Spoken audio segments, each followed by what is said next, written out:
Quero estar neste momento cumprimentando a todos com a paz do Senhor. Quem vos fala aqui é o pastor Paulo Delanhese, São Paulo, Jundiaí. Estamos agora no nosso canal do YouTube, no nosso momento resumo da Escola Bíblica. Quero convidar você que ainda não se inscreveu no nosso canal, você que ainda não é inscrito, não nos acompanha, para que se inscreva ao receber o link do nosso canal, através do Facebook, através do WhatsApp. Pode estar se inscrevendo, tocando o sininho, deixando seu comentário, pois a sua participação no nosso canal do YouTube é muito importante. Nosso canal tem aí a marca quase de 700 vídeos na área da família, somos palestrantes na área familiar, vídeos em defesa da fé, pois somos palestrantes na área de seitas e heresias, temos historinhas para as crianças, a qual minha esposa canta, temos louvores com a minha família e temos mensagens edificantes da Palavra de Deus. Então, faça parte do nosso canal, se inscreva e compartilhe os nossos vídeos. A nossa aula de hoje é Cristo é a nossa reconciliação com Deus. Quero deixar alguns versículos de parâmetros para a nossa aula.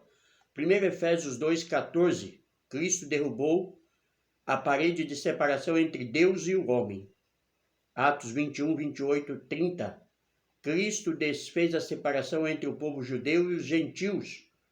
Mateus 5,17. Cristo se fez carne e cumpriu a lei na sua integridade. E Colossenses 2,11, Deus ama a todos de igual modo e por isso não faz acepção de pessoas. Gálatas 3,13, 1 Pedro 2,24, Cristo se fez maldição em nosso lugar, acabando com toda inimizade. E 2 Coríntios 5,18, 20, o ministério da reconciliação foi efetivado por meio do sacrifício da cruz. Nosso textuário está em Efésios 2,14.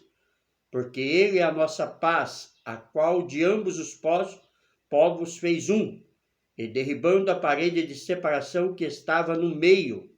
Nossa verdade prática diz, ao morrer na cruz do Calvário, Cristo reconciliou os eleitos, desfazendo a inimizade entre Deus e os homens. Nosso texto de base para a aula de hoje é Efésios capítulo 2, versículo 14 e 19, que diz assim a palavra de Deus, porque ele é a nossa paz, a qual de ambos os povos fez um, e derribando a parede de separação que estava no meio, na sua carne desfez a inimizade, isto é, a lei dos mandamentos, que consistia em ordenanças para criar em si mesmo dos dois um novo homem, fazendo a paz e pela cruz reconciliar ambos com Deus em um corpo, matando com ela a inimizade. E vindo ele, evangelizou a paz a vós que estavam longe e aos que estavam perto, porque por ele ambos temos acesso ao Pai em um mesmo Espírito. Assim que já não sois estrangeiros nem forasteiros, mas concidadãos dos santos e da família de Deus. Aí está o que Jesus realizou através da cruz do Calvário, através do seu sacrifício perfeito, em prol da minha vida, da minha alma e da tua vida. Deus estava em Cristo, reconciliando o mundo consigo mesmo. Esta é a boa nova do Evangelho, que tem sua consumação no Calvário, por meio da obra de Cristo. Essa verdade nos mostra que se outrora o pecador estava numa situação caótica, desaladora e perdida, agora sua condição mudou por causa da obra de Cristo no Calvário. Nele somos instalados a propagar o ministério da reconciliação a todos os homens. Somos embaixadores da parte de Cristo e precisamos conclamar aos seres humanos que se arrependam de seus pecados e sejam reconciliados com Deus. Essa é a boa nova de salvação, a qual Cristo Jesus nos garantiu. Amém? A introdução da aula de hoje nos diz que, se na lição anterior analisamos um antigo quadro desolador acerca dos gentios, que foi a nossa aula passada, né? Falamos sobre o gentio, em que o apóstolo Paulo descreveu, né? Em Efésios 2, 11 e 12, como que era a condição dos gentios, mortos, né? Nesta aula de hoje, veremos que houve uma significativa mudança na sequência do capítulo 2. No versículo 13, Paulo usa a expressão adversativa, mas agora para indicar que algo aconteceu e alterou a situação dos gentios. Ele explica que essa mudança reposa na obra que Cristo realizou. Vós que antes estavam longe, já pelo sangue de Cristo chegaste perto. Efésios 2:13. Na presente lição, estudaremos os desdobramentos dessa mudança, da onde Deus, em Cristo, nos reconcilia consigo, da onde Deus nos tira do modo de vida que estávamos mortos em nossos pecados e ofensa, para tornarmos agora filhos de Deus, para tornarmos parte da herança de Deus. Cristo desfez a inimizade entre os homens. Tópico 1.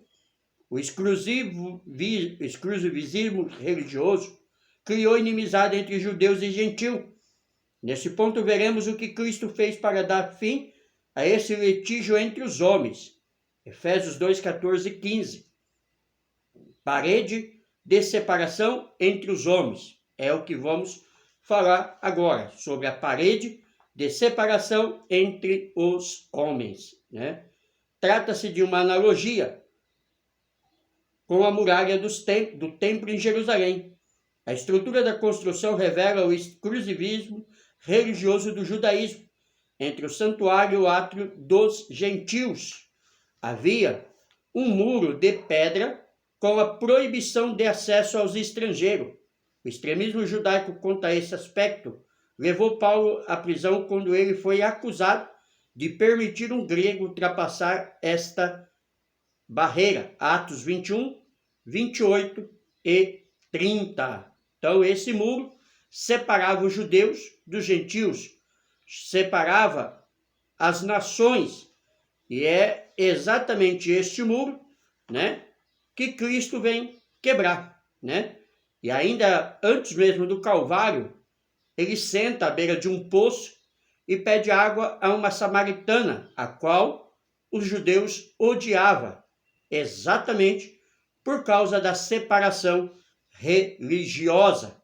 E Jesus mostra aos discípulos que ele não veio simplesmente aos judeus, né? Ele veio para salvar o mundo. Ele veio para reconciliar o mundo com Deus. A derrubada da parede da separação. O apóstolo declara que em Cristo foi derrubada a parede da separação que estava no meio. Efésios 2,14b. Essa barreira era tanto literal como espiritual, mas por mérito da cruz de Cristo, a divisória foi rompida. Assim não somos mais forasteiros, mas somos da família de Deus. Temos acesso à presença do Pai. Efésios 2,18. E pelo sangue de Cristo temos livre entrada no santuário de Deus. Hebreus 10:19. Então, o sangue de Cristo nos reconcilia com Deus, dá-nos acesso a Deus, e Deus agora ele é o nosso Pai. Como o judeu ora a Deus, nós também podemos orar, porque na morte de Cristo, o véu do templo que separava o Santo dos Santos, que era o acesso a Deus, ele foi rasgado de alto a baixo, dando acesso também a mim e a você para falarmos diretamente com Deus.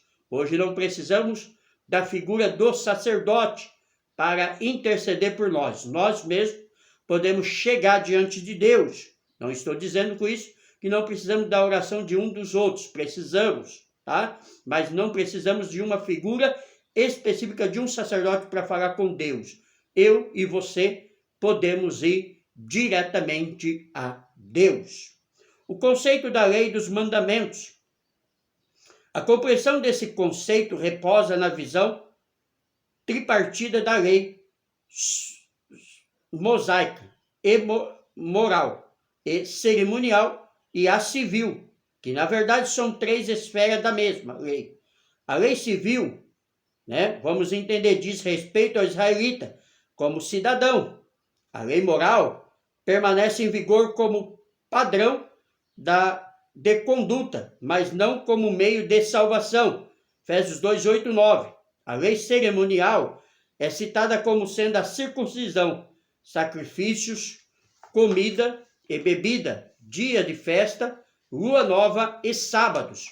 Colossenses 2, 11, 16. Esses ritos identificavam a posição do povo judeu diante de Deus e demonstrava a hostilidade deles para com os gentios, porque os gentios não praticavam isso.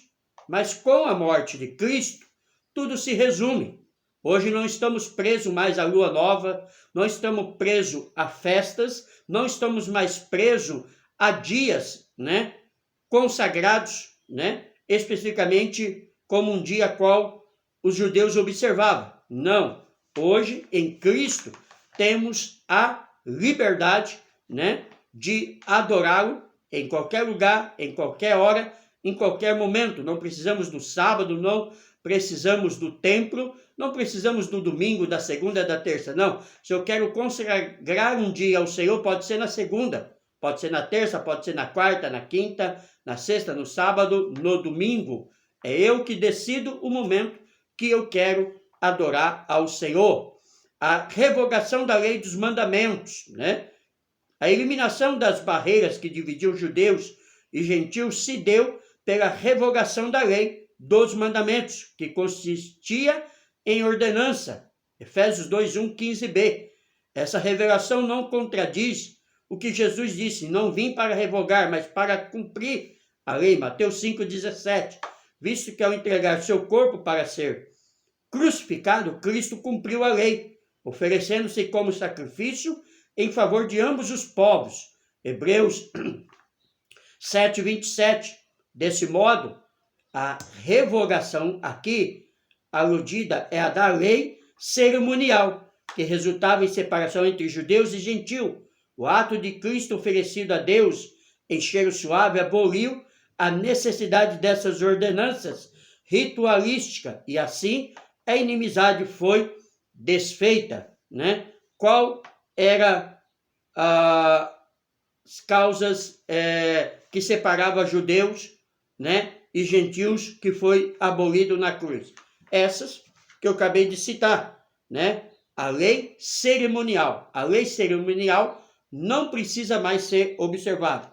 E o que a lei cerimonial exigia? Circuncisão, sacrifícios, comida, bebida, dias de festa, lua nova e sábados. Então, o cristão verdadeiro não precisa praticar nada disso. Inclusive, o cristão verdadeiro não guarda o sábado mais, porque isso foi abolido na cruz. Isso é o que separava os judeus dos gentios. Paulo é muito bem claro nessa questão. Vamos entender um pouco sobre separação, em todas as suas esferas cultural. Eu lembro da queda do Muro de Berlim, da Alemanha, a qual foi notícia na época em todos os canais de TV, em todos os jornais. Era um muro que separava a própria nação da sua nação.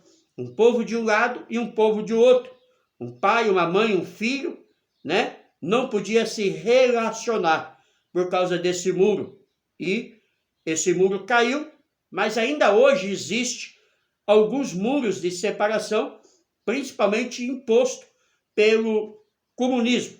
Vamos aos fatos.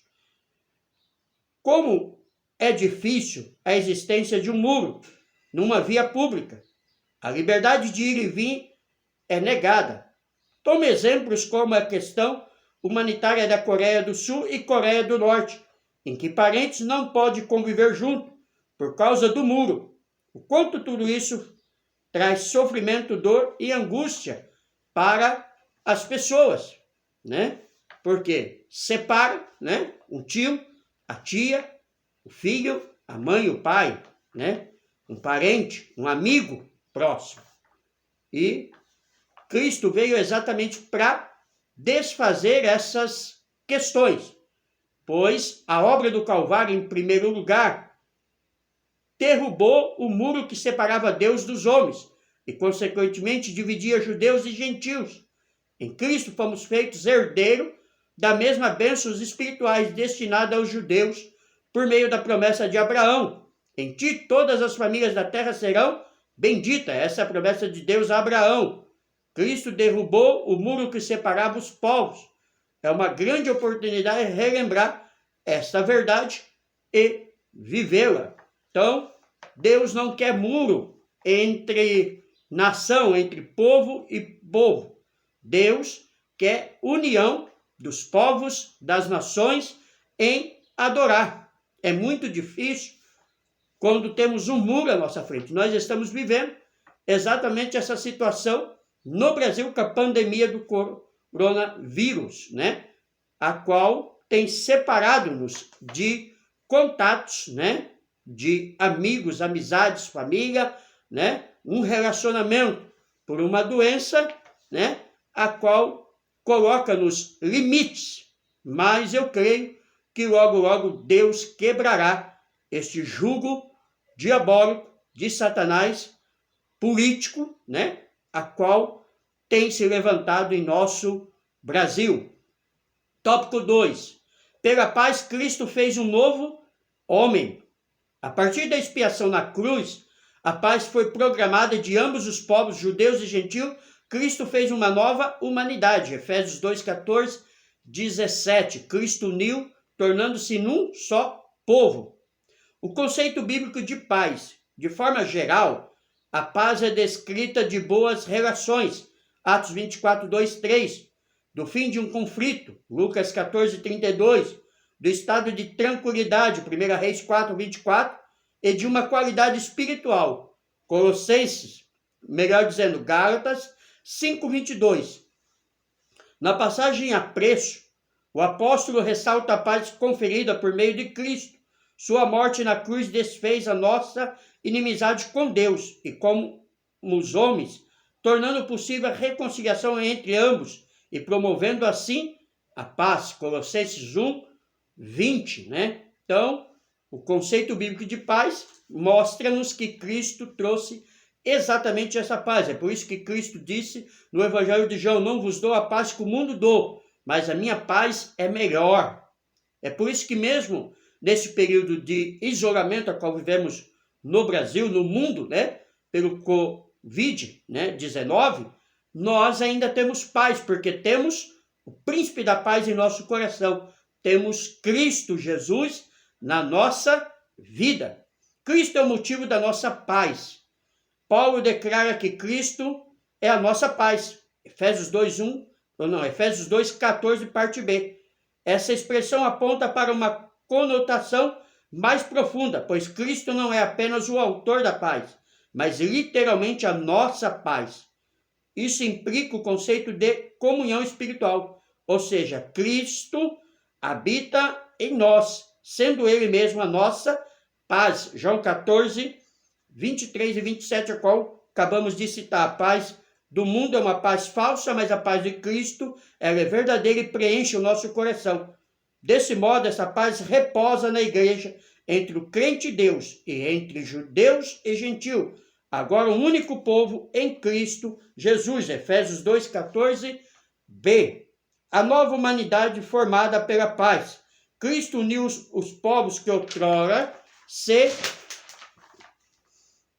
hostilizavam, para criar em si mesmo dois dos dois um novo homem, fazendo a paz. Efésios 2,15c. Essa unidade não foi o resultado de algum acordo firmado entre os homens, né? Porque ela foi realizada em si mesmo, ou seja, por meio de Cristo. A partir desse ato, surge uma nova humanidade, a igreja, onde não há circuncisão nem incircunciso. Colossenses 3,11. Foi Cristo quem criou esse novo povo, fazendo a paz. Efésios 2,15c. Nele, as desigualdades foram eliminadas e a acepção de pessoas desfeita, e a etnia e a classe social desapareceram. Romanos 2,11, Colossenses 3,28. E só Cristo pode trazer essa verdadeira paz. Por que reafirmamos isso? Estamos chegando o momento da igreja ser arrebatada. Isso não há dúvida. São quase 2.000 anos que Cristo subiu ao céu e disse que de lá voltaria para buscar a igreja. Né? Está faltando aí, dentro da nossa contagem, né? Aproximadamente 8, 9 anos, 10, né? Para que se cumpra 2.000 anos que Cristo foi. Cristo morreu com 33 anos, segundo historiadores, nasceu no ano 4 antes da nossa era. Estamos em 2020, menos 4, daria aí 24 para 33, temos 6, 9. Então, é o que eu disse, aproximadamente daqui 9 anos, né? Fará 2.000 anos que Cristo foi ao céu. Então, sabemos que muito em breve o arrebatamento da igreja acontecerá. Não sabemos dia, data, porque ele não nos deu este privilégio, né? E todos que tentaram adivinhar datas, como Adventista, Testemunha de Jeová, falharam, porque o que Deus revelou aos homens pertence aos homens, o que Deus deixou oculto pertence a Deus. Então não estamos preocupados com a data, apenas estamos esperando que ele venha, né? E neste meio intervalo virá uma falsa paz, principalmente nesse momento que vivemos um mundo de caos, né? Qualquer momento o anticristo pode levantar com uma falsa paz, mas sabemos que será uma paz falsa, mentirosa, porque a paz verdadeira só Cristo pode dar à igreja. O subsídio teológico diz que restauração da paz, embora o resultado da queda fosse a destruição da paz e do bem, estar para a raça humana e até mesmo para a totalidade do mundo criado, Deus planejou a restauração do Shalom, ou seja, da paz. Logo, a história da reconquista da paz e a história da redenção em Cristo traria essa paz, a qual os profetas, né, haviam profetizado. Tendo em vista que Satanás deu início à destruição da paz no mundo, o restabelecimento da paz deveria envolver a destruição de Satanás e do seu poder. Por isso, muitas promessas, né, no Antigo Testamento a respeito da vinda do Messias era a promessa da vitória e paz vindouras. Como, por exemplo, Davi profetizou que o Filho de Deus governaria as nações. Salmo 2, verso 8, 9. Apocalipse 2, 26, 27, 19, 15. Isaías vaticinou que o Messias reinaria como príncipe da paz. Isaías 9, 6. Ezequiel predisse que o novo concerto que Deus se propôs estabelecer através do Messias seria um concerto de paz. Ezequiel 34, 25, 37, 26. E Miqueias, ao profetizar o nascimento em Belém do rei vindouro, declarou: e esse será a nossa paz. Miqueias 5, versículo 5. Por ocasião do nascimento de Jesus, os anjos proclamaram que a paz de Deus acabara de chegar à terra. Lucas 2,14. O próprio Jesus veio para destruir as obras do diabo. 1 João 3,8. E para romper com todas as barreiras do conflito que tomasse parte da vida a fim de trazer a paz. Efésios 2:12 e 17. Jesus deu aos discípulos a sua paz como herança perpétua antes de ir à cruz. João 4:27, 16 e 33, como dissemos, uma paz melhor, Mediante a sua morte e ressurreição, Jesus desarmou os principados, potestades, hostes e assim possibilitou a paz. Colossenses 1:20, Efésios 2:14 e 15, Isaías 53, 4, 5. Por isso, quando se crê em Jesus Cristo, se é justificado mediante a fé e se tem paz com Deus. Romanos 5:1. A mensagem que os cristãos proclamam são as boas novas da paz.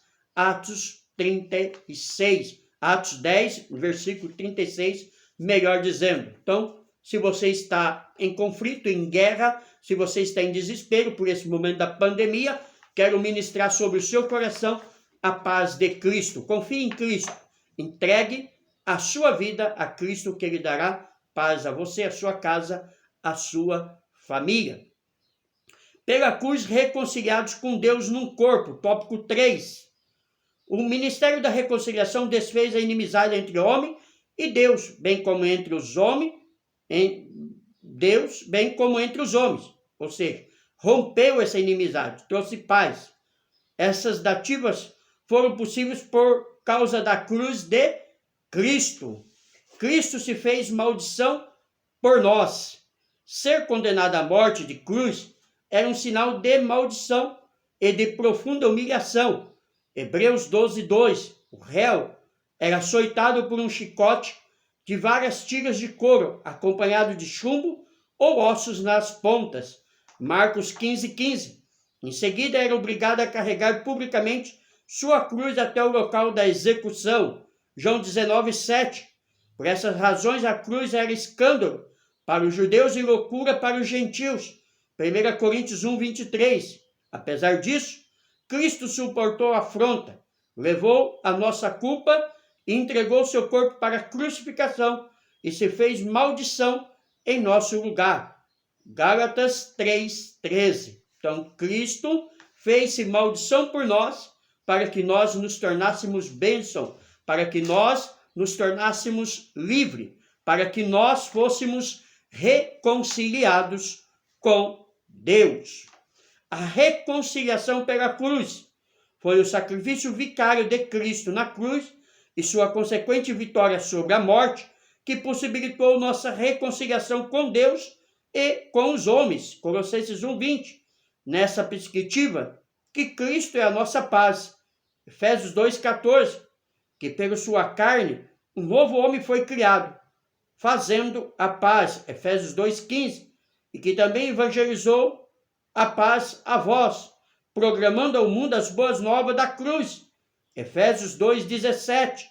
A mensagem da cruz apregou-a a paz entre os judeus e os homens, isto é, o ministério da reconciliação. 2 Coríntios 5:18, versículo 20. Então, Cristo, primeiro se torna maldito, depois se reconcilia o homem com Cristo, e agora somos reconciliados na cruz em um novo corpo, porque Cristo faz, não agora gentios e judeus, mas ele faz um único corpo, a igreja, a noiva, a lavada e remida pelo precioso sangue do Calvário. Então, reconciliados na cruz em um corpo. O apóstolo Paulo reforça que o propósito de Cristo foi o de reconciliar ambos, judeus e gentios, com Deus em um corpo. Efésios 2:16b. A ênfase aqui recai sobre a inimizade existente na vertical, isto é, entre os homens e Deus. No versículo 14, o destaque era a inimizade horizontal, que quer dizer entre os judeus e os gentios, de forma que a reconciliação deve ser duplamente compreendida. As duas inimizades foram desfeitas quando Cristo levou nossos pecados no madeiro. 1 Pedro 2:24. A ira de Deus, que por causa dos pecados estava sobre nós, foi cravada na cruz. Colossenses 2:13 e 14. Assim, a reconciliação foi concretizada pela cruz, gerando um novo povo, num único corpo, a família de Deus, a igreja de Cristo. Efésios 2:19, Efésios 3:6, Efésios 4:5, Efésios 5:23 e 30. Então, Cristo nos reconciliou com Deus, trouxe paz entre os homens e trouxe paz entre Deus, porque o pecado havia nos separado de Deus, como diz o profeta Isaías no capítulo 59, versículo 2, que o que separa o homem de Deus são os seus pecados. Então, Cristo trouxe o homem novamente agora à presença de Deus pelo seu sacrifício perfeito. O subsídio bíblico teológico diz que a paz é a unidade entre judeus e gentios, exigia que ambos fossem reconciliados pela cruz, com Deus em um corpo. Efésios 2,16. Isso pressupõe que tanto judeus como gentios eram pecadores e separados de Deus. Efésios 2,3. E necessitavam da morte expiatória de Cristo, a fim de serem reconciliados com Deus. Efésios 2,17, 18. Sua inimizade. Efésios 2,16. Que foi condenada à morte na cruz. Era tanto horizontal como vertical, né? Traria paz entre Deus e o homem, e entre o judeu e o gentio. Isso é uma hostilidade entre povos não regenerados e Deus entre grupos hostis. Também, Romanos 5,10, né? Havia guerras, né, religiosas, tais como judeus e gentios. O milagre da reconciliação resultou em uma nova entidade espiritual chamada um corpo de Cristo. Efésios 2,16. Esse assunto torna-se o foco de Paulo em Efésios 2,19 ao 22, que é a reconciliação do povo, né, da igreja, né, em um só corpo, não mais agora judeu, não mais gentil, não mais incircunciso ou circuncisos, né? Todos agora são unidos em Cristo. Amém? Conclusão. Em obediência ao plano divino, Cristo cumpriu a demanda da lei na cruz. Em seu sacrifício, derrubou as barreiras e aboliu as ordenanças cerimoniais que serviam de divisão, a qual já falamos, guarda de sábados, festa, circuncisão e mais algumas besteiras, que hoje não há mais necessidade para o verdadeiro cristão que nasceu em Cristo Jesus. Por meio da paz conquistada no madeiro, desfez a inimizade, criou uma nova humanidade e a reconciliou com Deus. A partir dela formou um novo povo, a igreja, o corpo de Cristo. Glórias a Deus. Nós somos, né, essa igreja, nós somos este corpo. Nós somos aquilo que Cristo nos garantiu com o seu sacrifício perfeito. Amém? Um grande beijo no coração de cada um. Quero convidar você que ainda não se inscreveu no nosso canal do YouTube para que se inscreva. Ao receber este link, se inscreva, toque o sininho, né? Deixe o seu comentário, pois a sua participação é muito importante. Compartilhe também os nossos vídeos com os seus amigos, né? No Facebook, no WhatsApp, né? No Twitter, no Instagram, e peça para ele se inscrever, pois assim você nos ajuda a levar uma mensagem de esperança como essa, uma mensagem de paz, e esta paz é Cristo Jesus. Amém? Um grande beijo no coração de cada um.